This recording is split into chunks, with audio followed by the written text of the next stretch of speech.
The exhibition title's Universal Crepitation, crepitation being a word that connotates sound and rubbing up together of different things to create noise or some sort of friction and energy. So there are distinct and defined works within the exhibition, but they have come about through the dialogue and exchange with each other. Ole Hagen, who's a sculptor, filmmaker, writer, poet, and Oscar Nearly, who is a writer primarily, writes for theatre and drama, but writes in different modes as well. And then I've also worked with Rhea T-W, who is a street dancer and choreographer.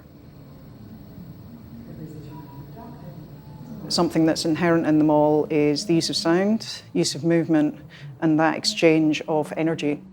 What we're creating together, and it only will exist within this context, is the bigger soundscape and the bigger visual landscape that sits within that. So we've brought together digital image, physical work. So it's very much about leading the viewer around the space through that experience of sound and spatial quality and image. So it actually plays across all of these things.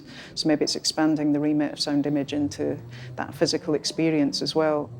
When it comes to making my own work, soundtrack that has about 40, 50 layers of sound. I'm interested in moving with the recorder and with the sound to actually then almost generate fade-ins and fade-outs with things that are encountered in the world.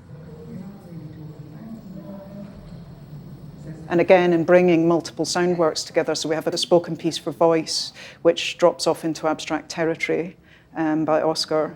Ole has the collaborative piece that he made with Hannah, which is a guitar, electric bass guitar, and sung poetry in a sense.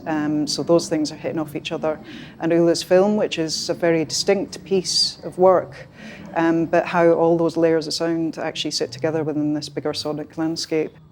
The opportunity and what the current situation with COVID has brought about is another way of thinking about the work and the encounter of the work. There's something fundamental about making that physical statement as well as just a digital version of works. It's a very visual gallery in terms of the way it has the frontage onto the street. So there's quite a big visual element which has already been drawing audience as they pass, and a nice way of framing through to the back of the gallery, so it's not only the work in the front, so you are getting these little pictures and worlds within worlds as well. The exhibition is running till the 18th of December. It's currently available through the window and online, or if you're a student at Greenwich University, you can experience it from inside the building as well.